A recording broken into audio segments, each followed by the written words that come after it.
নমস্কার, আবারও বইমেলা প্রাঙ্গণ থেকে রেডিও নিউ টাউনের 301 নম্বর স্টলে আপনাদের সকলকে সুস্বাগতম। সঙ্গে আজকে আমাদের রয়েছেন একজন উজ্জ্বলতম কবি তন্ময় চক্রবর্তী।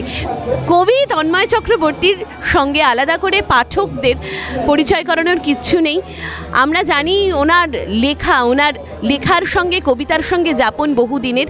শুধু লেখালেখি নয়, তার পাশাপাশি উনি প্রশাসনিক একটি অত্যন্ত গুরুত্বপূর্ণ পদে রয়েছেন। কিন্তু তারপরেও আমার কাছে তন্ময়দা সদা হাস্যময়। তন্ময়দার কলম কিন্তু কখনো ক্ষান্ত হয়নি। তন্ময়দা, সরাসরি তোমার কাছে যাই। এই যে কলকাতা বইমেলা, আমরা জানি যে আমরা যারা বই নিয়ে থাকি, লেখালেখি নিয়ে থাকি, আমাদের কাছে এটা দুর্গাপুজোর থেকেও অনেক বেশি। তোমার এই যে বইমেলার স্মৃতি, বইমেলার নস্টালজিয়া, বইমেলার ফিলিংস বলতেই তোমার কি মনে আসে? বইমেলার ফিলিংস বলতে আমার মনে পড়ে যে অনেক আগে তখন আমরা কৃত্তিবাসে সুনীলদার সব দলবল হিসেবে আসতাম এবং সেখানে একটা স্টলের মধ্যে সুনীলদা বসতেন।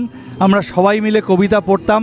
তারপরে ধীরে ধীরে আমরা দাঁড়াবার জায়গা তৈরি করে সেখানে পিনাকি ঠাকুর, শিবাশিস মুখোপাধ্যায়, শ্রীজাত, রূপক চক্রবর্তী, আমরা সকলে মিলে সেখানে হৈ হৈ করতাম। এবং তারও অনেক আগে ছোটোবেলায় জেঠুর হাত ধরে, মৃণালকান্তি চক্রবর্তী আমার জেঠু, তার হাত ধরে কিন্তু আমার প্রথম বইমেলায় আসা। তখন থেকেই বইমেলা আমার কাছে উৎসবের মতো। তখন পকেটে পয়সা ছিল না, টিফিনের পয়সা বাঁচিয়ে একটা দুটো কবিতার বই কিনতাম। এখন চাকরি বাকরি করে পয়সা হয়েছে, রোজ দিন ব্যাগ ভর্তি করে আর কিছু না হোক বই কিনে নিয়ে যাই। এখন যেটা হয় তন্ময়দা, তুমি যেটা বললে যে আমরা এখন আমাদের বই যেখানে আছে, বা হয়তো এই আমরা যেরকম তোমাকে ডেকে আনলাম, একটু আগে দেখলাম রাস্তা দিয়ে আসার আগে তোমার সাথে কেউ সেলফি তুলতে চাইছে। এখন ওই বই ঘুরিয়ে ঘুরিয়ে স্টলে কেনাটা বোধহয় আমাদের কমে গেছে অনেকটাই। আর তুমি যাদের নাম করলে, সুনীল গঙ্গোপাধ্যায়, কিছুদিন আগে আমরা রূপকদাকে হারিয়েছি। ইভেন তোমরা আজকে রূপক চক্রবর্তী স্মারক সম্মান দিলে, শঙ্খ ঘোষ, তার সঙ্গেও তোমার একটা দীর্ঘ যাপন। এই যে বিভিন্ন বড় বড় লেখকদের সান্নিধ্য পাওয়া এবং এই বইমেলায় তাদের সঙ্গে আরেকটা যাপনের দিক তৈরি হতো। তুমি কি বলবে এই সেতুবন্ধন, এই সাঁকো, যেটা কৃত্তিবাস সুনীলদার হাত দিয়ে শুরু হয়েছিল, এই সাঁকো বা এই সেতুবন্ধন একজন লেখকের জীবনে কতটা জরুরি?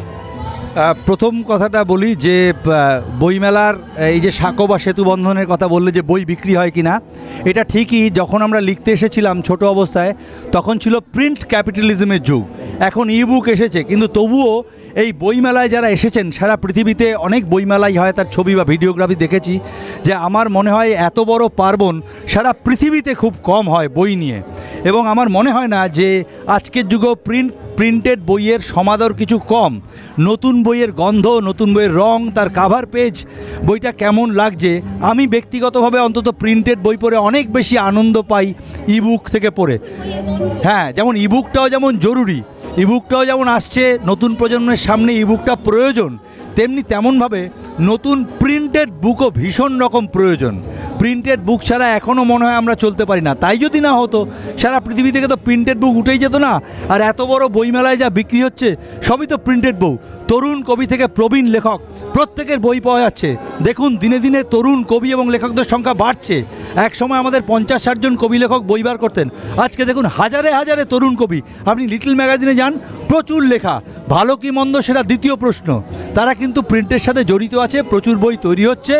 এবং ওই যে বললাম সুনীলদাদের হাত ধরে আমরা আসা, আমার মনে হয় এখনও সেইটা কমে গেলেও ব্যাপারটা একই রকম আছে। কোনো না কোনো প্রবীণ কবি লেখক, নবীন কবি বা লেখক সাহিত্যিককে হাত ধরে বইমেলায় নিয়ে আসেন। আমরা একটা ওই সুনীলদার কথা, বারবার তোমার সাথে কথা বলতে গেলে সুনীলদার কথা আসবেই। সুনীলদারা ওই তরুণ কবিদেরকে নিয়ে একটা আড্ডা বসাতেন, আমরা জানি। সেই আড্ডার মধ্যমণি একসময় তোমরা ছিলে। পরবর্তীকালে আমরা শঙ্খবাবুর বাড়িতে, ওই ঈশ্বর নিবাসে সেই আড্ডা পেতাম। ইভেন জয়দার বাড়িতেও আমরা সেই আড্ডা পেয়েছি। তোমার কি মনে হয় এই যে তরুণ কবিদেরকে নিয়ে প্রবীণ কবিদের বা তোমাদের মতন অগ্রজ কবিদের এই যে বসাটা, তাদের কবিতা পড়াটা, এইটা একজন তরুণ কবিকে, একজন তরুণ সাহিত্যিককে ঠিক কতটা আলোর দিকে ঠেলে দেয়? অনেকটাই আলোর দিকে ঠেলে দেয়। তার কারণে আড্ডাটা তো বসেই, এবং পশ্চিমবঙ্গের মধ্যে পশ্চিমবঙ্গ কবিতা একাডেমি আছে, সুবোধ সরকার যেখানে সভাপতি, এবং উনি একটা যে 293 থেকে 300, 400, 500কে নিয়ে কবিদের নিয়ে যেই এটা বসান, এইটা একটা সারা ভারতবর্ষ কেন পৃথিবীর কাছে একটা দৃষ্টান্তমূলক যে একটা কবিতা একাডেমি। এবং এই কবিতা আড্ডাগুলোর থেকেই ধীরে ধীরে হয়তো এই সমস্ত একাডেমির চিন্তাভাবনা এসেছে, এবং এটা থাকবে। প্রবীণ কবিরা নবীনদের হাত ধরে নিয়ে আসবে, এটাই মনে হয় রীতি। এবং বইমেলাতেও আপনি দেখবেন যে বিভিন্ন জায়গায়, এই যেমন তোমার কবিতা, আমি তো তোমার কবিতাও পড়ি, তরুণ কবিদের কবিতা যে আমরা প্রবীণ কবিরা করি, যে তোমার একটা কবিতার লাইনে ছিল যে পালাবার নেই কোনো গোপন দুয়ার, রাস্তারা সব রাস্তা খোঁজে রাস্তা পালাবার। তুমিও তো একজন কবি। প্রবীণরা নবীনদের লেখা পড়ে, এবং নবীনরাও প্রবীণদের লেখা পড়ে, দুতরফের লেখা পড়ে, ধীরে ধীরে কবিতার একটা সংসার গড়ে ওঠে। না, অগ্রজ কবিরা যদি তরুণ কবিদের এইভাবে হাত ধরে এগিয়ে নিয়ে যায়, তাহলে পালাবার পথ আমার মনে হয় কেউই খুঁজবেন না।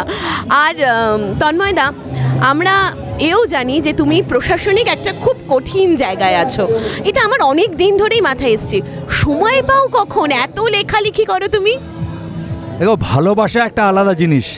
ভালোবাসলে মানুষ যখন প্রেম করে, সে সারাদিনের ব্যস্ততার মধ্যেও সে তার প্রেমিকা বা প্রেমিকের কাছে ছুটে যায়।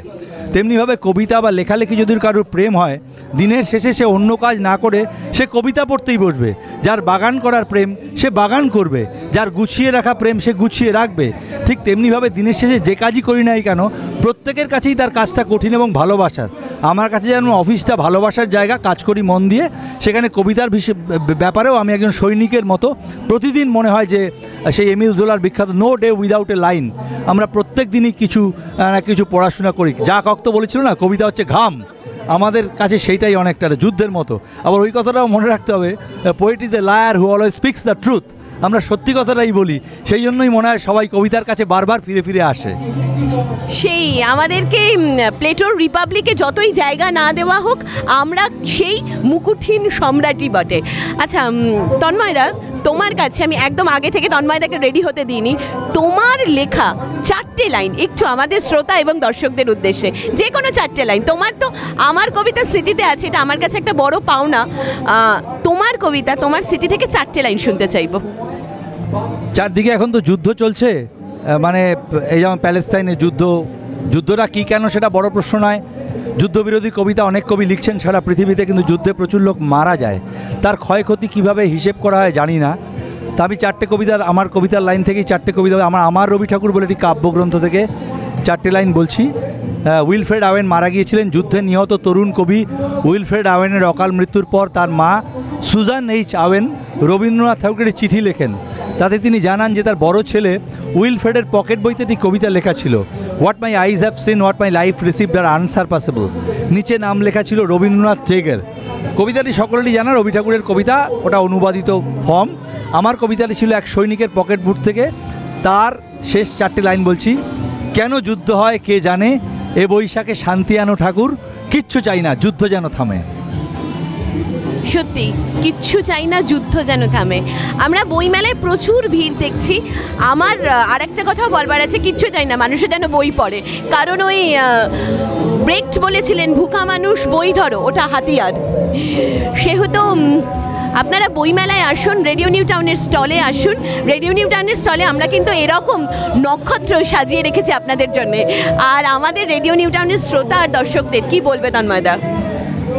এত বিস্তর হৈহট্টগোলের মধ্যে, এত বিস্তর লেখক, প্রকাশক এবং অনুবাদক এবং এত শ্রোতা এবং দর্শকদের মধ্যেও কলকাতা বইমেলা, কলকাতা আন্তর্জাতিক 47তম বইমেলায় রেডিও নিউ টাউন যে কবি সাহিত্যিকদের কথা ভাবছে এবং তাদের ডেকে দু কথা শুনতে চাইছে, এই জন্য রেডিও নিউ টাউনকে আমার প্রণাম।